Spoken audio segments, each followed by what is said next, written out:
Hello guys, hello water sign, hello Pisces, Scorpio and Cancer. Welcome dito sa aking channel. Kapalaran 888. Alamin natin ang daily tarot reading mo guys. Sa araw na ito, ito ay general reading. So I hope na makuha mo yung energy. Okay? Water sign, Pisces, Scorpio and Cancer.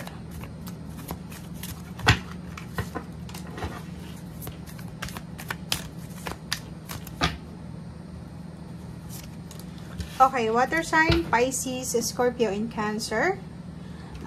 Nakikita ko sa'yo dito kasi merong number 5 and number 8. Meron kang mga medyo inaalala siguro sa iyong buhay.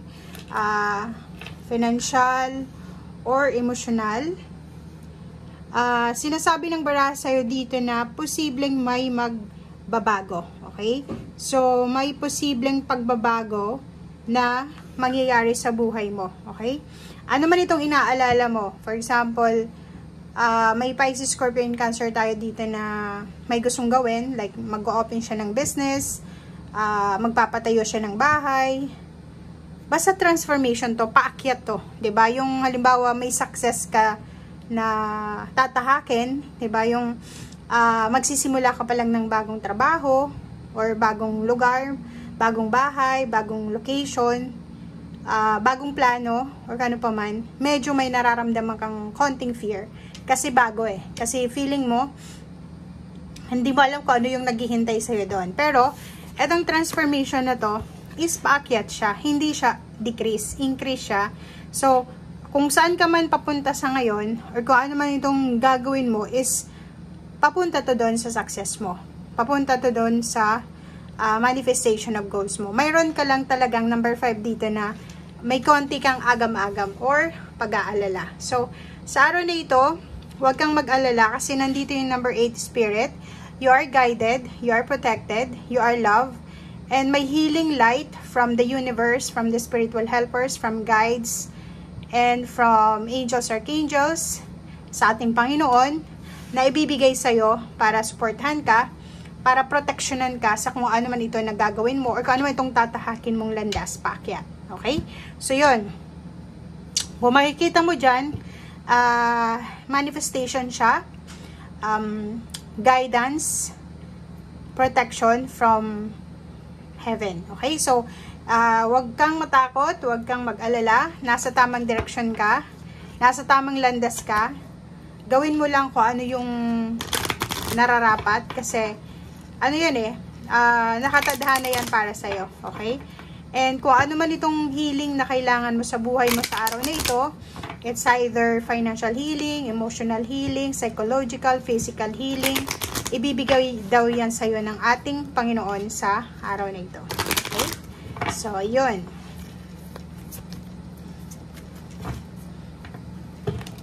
Okay. Wow. Sa araw din na ito, meron kang 27, so 8, 9, unexpected income and 8. So, double 8 siya. So, ibig sabihin niya guys, makakatanggap ka sa araw na ito ng hindi inaasahang regalo or siguro kung may business ka, mataas yung revenue ng business mo sa ngayon or yung benta mo. Okay?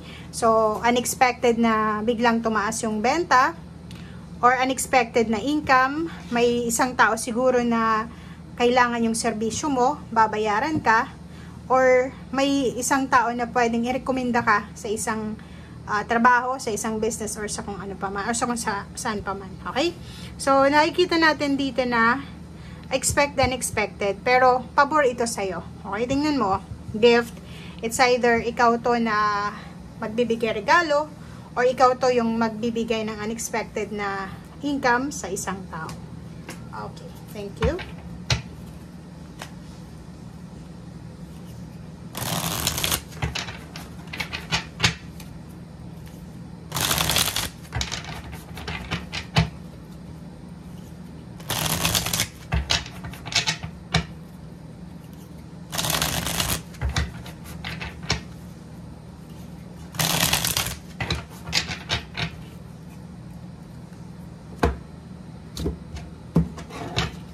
Okay, water sign. Tingnan natin kung ano pa ang messages. Page of Cups, So, sa araw na ito, sinasabi ng baraha sa'yo na magkakaroon ka ng peace of mind, magkakaroon ka ng peaceful na araw sa araw na ito. Lalo na kung tungkol dito sa future, kung halimbawa may mga pagbabago na nagaganap sa buhay mo, may mga, kasi minsan, di ba, may iba na natatakot para sa promosyon, natatakot para sa achievements and accomplishment. Ano man itong accomplishment na posibleng darating sa'yo, tanggapin mo siya ng buong buo. Okay? Kasi deserve mo yan. Okay? Two of Coins. So, yun. Isa din sa posibleng magbibigay saya sa'yo, hindi lang sa araw na ito, kundi sa susunod na mga araw, buwan at taon, or linggo, is yung pagkakaroon ng balanse sa usaping pera. So, for the next few months, or weeks, or even days, magkakaroon ka ng unexpected na balanse or harmony sa usaping pera. 'Di ba? Maayos mo yung balanse sa pera, maayos mo yung gastusin mo, yung expenses and yung savings, and then yung kung ano man to na papasok sa buhay mo. And nandito yung the sun. Ang araw na ito ay sobrang positive, guys. Sobrang positive.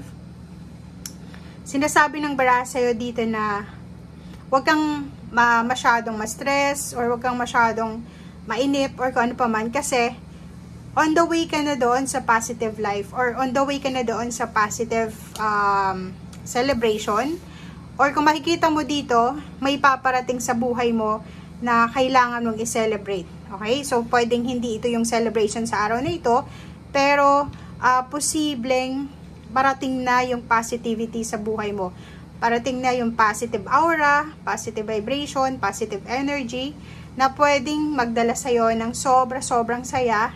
Malapit ka na doon sa accomplishment mo. Malapit ka na doon sa achievements mo na pwedeng magdala ng positive emotion, positive energy, vibration, and celebration. Okay, Page of Wands naman. Nakikita ko sir dito na may iba sa inyo na sobra kayong passionate sa ginagawa nyo. It's either business yan, relationship, physical health, changes, transformation, like mga healthy diets, healthy lifestyle, or pwedeng travel, or relaxation. Basta napaka-passionate nyo. Kung ano yung binibigyan nyo ngayon ng focus, yun talaga yung gusto nyo. Parang ganon. Or kung ano yung gusto nyo, bibigyan nyo talaga siya ng 100% na focus. So, yun. Queen of Coins, accumulation to ng money, guys. Okay? So, sinasabi ng baraha, walang masyadong problema ang araw na ito para sa pera. Parang sinasabi ng baraha sa'yo na aapaw ang pera mo, hindi lang sa araw na ito. And dahil sa sobrang sipag mo, dahil sa sobrang passionate mo, dahil sa sobrang tiyaga, dahil sa sipag, tiyaga, diskarte, plus you are being protected ng ating universe, talagang mahahawakan mo yung pera, or kung ano man itong nahahawakan mong pera, stable na siya. Okay? Nine of Wands, and then Seven of Wands. So, nakikita ko sir dito, sa araw na ito, kailangan mong proteksyonan kung ano man ang meron ka. Ang nakikita kong meron ka, it's either relationship, may mga talent ka, may maganda kang relationship, may parating na mga blessings, may celebration, yung pagiging masipag mo, physical health, or kung ano man siya, pera, yan ang kailangan mong bantayan. Okay? And make sure na if ever na pagod ka, may nararamdaman ka sa katawan mo na naiinis ka, or medyo moody ka, magpahinga ka. Yun yung sinasabi ng Nine of Wands. Okay, so thank you guys. I hope na makuha mo yung energy na to. And if ever man na ngayon, nanonood ka sa ngayon, tapos ang feeling mo ay sobrang dilim, medyo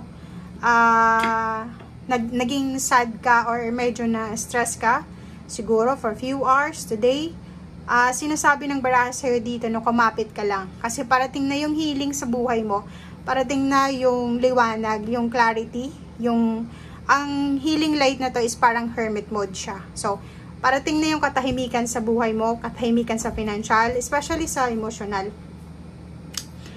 May mga blessings ka na dapat i-celebrate. May mga blessings ka na dapat yakapin mo. Nandito yung Seven of Wands, yun na nga sinasabi, yakapin natin appreciate natin yung blessings na meron tayo. Huwag tayong masyadong tumingin doon sa mga distraction like human being distractions or mga temptation. Okay? Thank you guys. Bye!